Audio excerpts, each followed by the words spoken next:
हरियाणा विधानसभा चुनाव को लेकर के कांग्रेस पार्टी बहुत उत्साहित है। कांग्रेस नेता राहुल गांधी अपनी विजय संकल्प यात्रा को लेकर के हरियाणा के अलग अलग जिलों में पहुंच रहे हैं, अलग अलग विधानसभाओं में पहुंच रहे हैं, लोगों से मुलाकात कर रहे हैं, उनको संबोधित कर रहे हैं। कभी वो नूंह पहुंचते हैं, कभी सोनीपत में वो जनसभा करते हैं। हरियाणा की जनसभाओं में राहुल गांधी का एक अलग ही अंदाज दिख रहा है। लोकसभा में कांग्रेस पार्टी के बेहतर प्रदर्शन के बाद राहुल गांधी उत्साह से लबरेज हैं। हर संबोधन में राहुल कांग्रेस और बीजेपी की तुलना करते हुए दिखाई दे रहे हैं। राहुल गांधी कहते हैं, जब कोई बेहद सीरियस दिखे तो समझ लीजिए बीजेपी या आरएसएस का आदमी है, जिसके चेहरे पर मुस्कुराहट नहीं है। लेकिन अगर कोई ऐसा व्यक्ति दिख जाए जिसके चेहरे पर मुस्कुराहट है, स्वच्छंद है, हंस के सबसे मिल रहा है, तो समझ लीजिए वो हमारा कार्यकर्ता है, यानी कांग्रेस का कार्यकर्ता है। राहुल गांधी कहते हैं कि मोदी की जनसभाओं में, अमित शाह की जनसभाओं में जो लोग बैठते हैं, बहुत सीरियस होकर के बैठते हैं, बहुत दब के बैठते हैं कि उनके चेहरे के एक्सप्रेशन को देख करके समझ में आ जाता है। जबकि राहुल गांधी कहते हैं कि हमारी जनसभाओं में आप देखिए सबके चेहरे पर उत्साह रहता है, कोई किसी से मिल सकता है, हंस सकता है, डर के नहीं रहता है। राहुल गांधी ने यह भी कहा कि जब कोई उनकी पार्टी का हमारे सामने आ जाता है तो उसके चेहरे के हाव भाव से समझ में आ जाता है कि आदमी कौन है, और जब कोई हमारे यहाँ हमारी पार्टी का उधर चला जाता है तो उसका चेहरे का हाव भाव देखिए।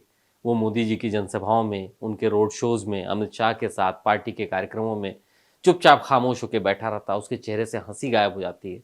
और यही बेसिक फर्क राहुल गांधी ने बताया कि यही कांग्रेस की फर्क और बीजेपी के बीच में जो सबसे बड़ा फर्क है वो यही है कि कांग्रेस पार्टी में आज़ादी मिलती है, चाहे वो छोटा कार्यकर्ता हो, बड़ा कार्यकर्ता हो, चाहे कोई बड़ा पदाधिकारी हो, सबके चेहरे पर मुस्कुराहट है, मोहब्बत है, ना कि बीजेपी और आरएसएस के लोगों की तरह उसके चेहरे पर डर होता है।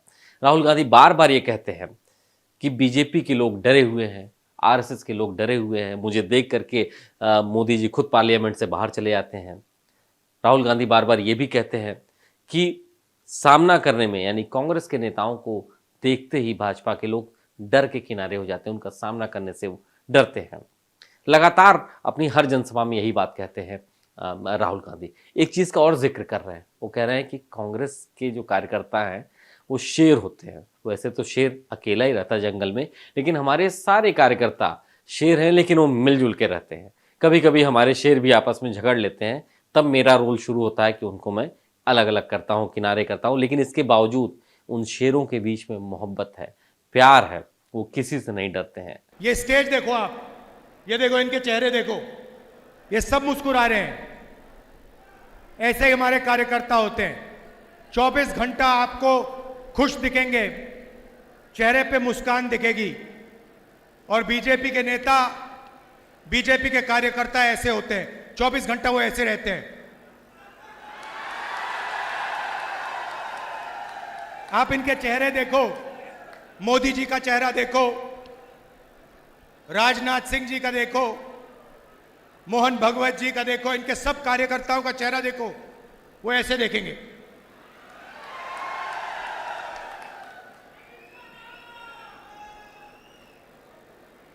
पता नहीं, अजीब सी बात है, गडकरी जी मुस्कुराते रहते हैं तो वो थोड़ा अलग है, बट सारे के सारे इनके जो नेता हैं, इनके जो कार्यकर्ता हैं, 24 घंटा ये गुस्से में रहते हैं।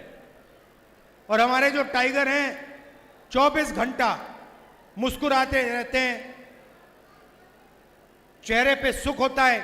अच्छा, अंदर दर्द हो, अंदर दुख हो, मगर चेहरे पे दुख नहीं दिखेगा, डरते किसी चीज से नहीं है। यह कांग्रेस पार्टी का कार्यकर्ता है। तो राहुल गांधी अपने इन बयानों के जरिए, अपने इन खट्टे मीठे संवाद के जरिए हरियाणा के लोगों से जिस तरीके से कनेक्ट कर रहे हैं वो बिल्कुल अलग अंदाज है। और ये बदला हुआ अंदाज दिखाई दे रहा है 4 जून यानी लोकसभा चुनाव के बाद से। विपक्ष में नेता भी बन गए हैं, बहुत मुखर होकर के वो बात करते हैं, बहुत खुल करके वो बोलते हैं, सीधा संवाद वो एस्टैब्लिश करने की कोशिश करते हैं और ये बताने की कोशिश करते हैं कि जो लोग भाजपा वाले हैं वो बहुत ही डरे हुए रहते हैं, वो कुछ भी कहने से डरते हैं, क्योंकि वहाँ की सोच बिल्कुल अलग है। हमारी पार्टी में लोग हैं वो मोहब्बत से रहते हैं, हम हर स्टेट में मोहब्बत की दुकान खोल रहे हैं, भाजपा नफरत को आगे बढ़ा रही है, हम मोहब्बत को आगे बढ़ा रहे हैं। राहुल गांधी अपने इन बयानों से तालियां बहुत बटोर रहे हैं। हरियाणा में तमाम तरीके के सर्वे आ रहे हैं, वो ये भी बता रहे हैं कि कांग्रेस पार्टी ने लोकसभा के चुनाव में हरियाणा में जो 50% सीटें हासिल की हैं, वो यूं ही नहीं है। कांग्रेस का जनाधार वहां पर बढ़ रहा है, जनाधार वहां पर भाजपा का जो कम हुआ था वो स्थिर हुआ है, लेकिन कांग्रेस का जनाधार बढ़ता हुआ दिखाई दे रहा है। राहुल गांधी लगातार किसी ना किसी विषय को लेकर के प्रधानमंत्री नरेंद्र मोदी को अपने निशाने पर लेते हैं। हरियाणा में एक और बड़ी खास चीज हो रही है। हरियाणा में फिर से अंबानी का जिक्र हो रहा है। अंबानी मतलब मुकेश अंबानी का जिक्र हो रहा है। राहुल गांधी ने अंबानी की शादी का खर्च भी हरियाणा के अपनी जनसभाओं में बताया, और ये बताया कि आपका पैसा है और कोई व्यक्ति हजारों करोड़ रुपए शादी में खर्च करता है। राहुल गांधी बार बार ये कहते हैं कि मोदी जी ने एक ऐसा इकोसिस्टम बना दिया है जहां पे कुछ लोग हजारों करोड़ रुपए अपने यहाँ घर की शादी में खर्च करते हैं और आप जैसे लोग, गरीब लोग, कर्ज लेकर के शादी करते हैं। यही यही बुनियादी अंतर है। राहुल गांधी लगातार इस बात का जिक्र कर रहे हैं कि जिस तरीके का इकोसिस्टम हरियाणा में बीते कुछ दिनों से चला आ रहा है, मैं उससे आपको आजाद करूंगा, मैं उससे आपको बाहर निकालूंगा, आपको स्वच्छंद करूंगा। ये बात सही है कि हरियाणा में इस समय कांग्रेस पार्टी जिस तरीके से तेजी दिखाई है, जिस तरीके से आगे बढ़ रही है, तमाम ऐसे सर्वे आए हैं जो बता रहे हैं कि कांग्रेस के पक्ष में हवा दिखाई दे रही है। हालांकि नुकसान भी यही है कि वहां पर पूरी तरीके से ध्रुवीकरण है। कुमारी शैलजा का एक अलग गुट है, भूपेंद्र हुड्डा का एक अलग गुट है। राहुल गांधी कई बार दोनों नेताओं को साथ लाने की कोशिश तो कर रहे हैं, लेकिन बिल्कुल जैसे अपोजिट डायरेक्शन, अपोजिट पोल्स वाले नेता होते हैं, वो आकर के भी किनारे हो जाते हैं। एक इंटरव्यू में कुमारी शैलजा ने खुद कहा है कि 2019 के बाद से भूपेंद्र हुड्डा से उनकी बात नहीं हुई है। ऐसे में राहुल गांधी के तमाम प्रयासों, कांग्रेस पार्टी के बढ़ते जनाधार के बीच में कांग्रेस की अपनी जो ये मतभेद है पार्टी के भीतर, क्या ये नुकसान पहुंचा सकता है? क्या इससे परेशानी हो सकती है कांग्रेस पार्टी को? ये एक चिंता की बात है। कांग्रेस को लेकर के बहुत उत्साहित है कांग्रेस पार्टी के हरियाणा में इस बार अच्छे रिजल्ट हो सकते हैं, लेकिन कांग्रेस के सामने चुनौती भी यही है कि अपने नेताओं से, अपने शेयरों से कैसे निपटा जाए जो आपस में एक दूसरे पर हमले कर रहे हैं, आपस में एक दूसरे को काटना चाह रहे हैं, खाना चाह रहे हैं। ये एक समस्या है जो राहुल गांधी को भी समझ में आती है, प्रियंका गांधी को भी समझ में आती है, भूपेंद्र हुड्डा को भी समझ में आ रहा है, कुमारी शैलजा को भी समझ में आ रहा है। लेकिन उसके बावजूद एक वन मैन शो की तरह राहुल गांधी लगातार जिस तरीके से हरियाणा में रोड शोज कर रहे हैं, जनता के बीच पहुंच रहे हैं, वो कांग्रेस पार्टी के लिए सुखद खबर ला रही है। दूसरी तरफ बीजेपी ने अपनी पूरी ताकत झोंक दी है। मसलन जितनी शीर्ष लीडरशिप है वो तो वहां पर मौजूद है, जितने फायर ब्रांड नेता हैं, उत्तर प्रदेश के मुख्यमंत्री योगी आदित्यनाथ तो भी लगातार वहां पर जाकर के बातें कर रहे हैं। राहुल गांधी की उस बात का भी जिक्र योगी आदित्यनाथ ने किया कि जो राहुल गांधी ने कहा था कि नाच गाना हुआ था अयोध्या में, जब प्राण प्रतिष्ठा का कार्यक्रम था, उसका खुल करके जवाब दिया योगी आदित्यनाथ ने और कहा कि यही तो आपकी संस्कृति थी, नाच गाना करना। हम प्राण प्रतिष्ठा का कार्यक्रम करते हैं और आप नाच गाना करते हैं। तो कुल मिलाकर के हरियाणा का जो चुनाव है, जो सोचा जा रहा था उससे कहीं ज़्यादा एक कदम आगे जाकर के अलग ही लेवल पे जाके दिखाई दे रहा है। जब चुनाव की घोषणा हुई जम्मू कश्मीर और हरियाणा की, तो ये माना जा रहा था कि जम्मू कश्मीर का चुनाव बिल्कुल 10 साल बाद विधानसभा का चुनाव हो रहा है, उसकी चर्चा कहीं ज़्यादा होगी। लेकिन नहीं, ऐसा नहीं है। हरियाणा के चुनाव की कहीं ज़्यादा चर्चा हो रही है, क्योंकि यहाँ पे मल्टी पार्टी फाइट दिख रही है आपस में। कांग्रेस पार्टी है, उनके इंडिया गठबंधन की सहयोगी पार्टी है जो आम आदमी पार्टी, वो भी लड़ रही है। बीएसपी भी लड़ रही है, इंडियन नेशनल लोकदल भी लड़ रही है, आज समाज पार्टी भी लड़ रही है, जेजेपी भी लड़ रही है और बीजेपी भी लड़ रही है, और तमाम निर्दलीय लड़ रहे हैं। और ये निर्दलीय वो हैं जो बीजेपी और कांग्रेस में दोनों में कहीं एडजस्ट नहीं हो पाए और मजबूत नेता हैं, वो एक अलग पार्टी उनको माना जा सकता है। तो ये मल्टी पार्टी लड़ाई है।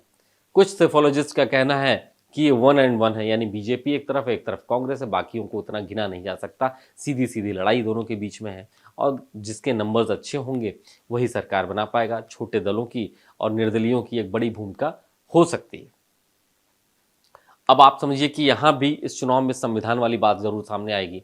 राहुल गांधी अपनी पॉकेट बुक दिखा रहे हैं संविधान की, वो कह रहे हैं कि ये संविधान बचाने की लड़ाई है। लोकसभा के चुनाव में इस बात का जिक्र बहुत किया गया राहुल गांधी की तरफ से, और इसका फायदा भी कांग्रेस पार्टी को मिला। इस बार भी राहुल गांधी यही कर रहे हैं, संविधान बचाने की बात कर रहे हैं। वो कह रहे हैं कि हम संविधान बचाएंगे, हम सुविधाएं देंगे, हमने जो वायदे किए हैं हम वो पूरे करेंगे। खटाखट स्कीम की भी बात की जा रही है।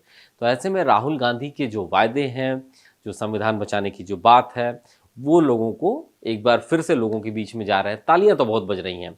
एक बात और है, कि हरियाणा की जब बात होती है तो जवान मतलब सेना की बात होती है, अग्निवीर की बात होती है, किसान मतलब किसानों को लेकर के जो बीजेपी के साथ दिक्कत हुई थी मोदी सरकार के साथ उसकी बात होती है, और पहलवान पहलवान मतलब महिला पहलवानों को लेकर के जो धरना प्रदर्शन हुआ था और केंद्र की सरकार पर इसे नज़रअंदाज करने की बात कही गई थी। तो ये भी एक बहुत बड़ा फैक्टर है, जवान किसान पहलवान, इसको भी राहुल गांधी लगातार एड्रेस कर रहे हैं। एक बात और कह रहे हैं, राहुल गांधी ने अमेरिका का एक किस्सा भी सुनाया है। उन्होंने कहा कि अमेरिका में हरियाणा के बहुत सारे लोग उनसे मिलते हैं। अभी हाल में जो वो अमेरिका गए थे तो हरियाणा के कुछ लोग मिले थे और उन्होंने अपनी समस्याएं उनको बताई थी, और ये कहा था कि उनको हरियाणा में रोजगार नहीं मिल रहा है, इसलिए वो अपने खेत बेचकर 50 लाख रुपए दे करके अमेरिका गए ताकि वहां पर रोजगार पा सके। ये भी बताया कि 50 लाख रुपए दे करके किस तरीके से डंकी रूट से यानी गलत तरीके से वहां पर वो पहुंचे हैं। तो ये राहुल गांधी जिस तरीके से कनेक्ट कर रहे हैं हरियाणा के लोगों से, वो ये बताने की कोशिश कर रहे हैं कि आपके पास रोजगार नहीं है, महिला पहलवानों के साथ यानी पहलवानों के साथ दिक्कत है, किसानों के साथ दिक्कत है, जवानों के साथ दिक्कत है, और इसका विकल्प सिर्फ कांग्रेस पार्टी ही बन सकती है। हरियाणा में कांग्रेस पार्टी का जनाधार बढ़ा है, तमाम सर्वे कह रहे हैं, लेकिन क्या इतना काफ़ी है मोदी के मैजिक से लड़ने के लिए, या आपसी जो गुटबाजी है उससे बचने के लिए? ये आपको क्या लगता है? कमेंट करके आप ज़रूर बताइए कि हरियाणा में इस बार ऐसा क्या होने जा रहा है जो अभी तक दिखाई नहीं दे रहा है। राहुल गांधी का जो उत्साह है, क्या वो उत्साह रिजल्ट में कन्वर्ट होगा, या फिर बीजेपी जो लगातार 10 साल से वहाँ सरकार में है, क्या इस बार भी उसको एक मौका और मिल पाएगा? क्या उसने जो बचाव की कोशिशें की हैं वो काफ़ी हैं? कमेंट करके ज़रूर बताइए और हरियाणा चुनाव पे अपना रिएक्शन ज़रूर दीजिए। साथ ही साथ आप देखते रहिए डेली लाइव।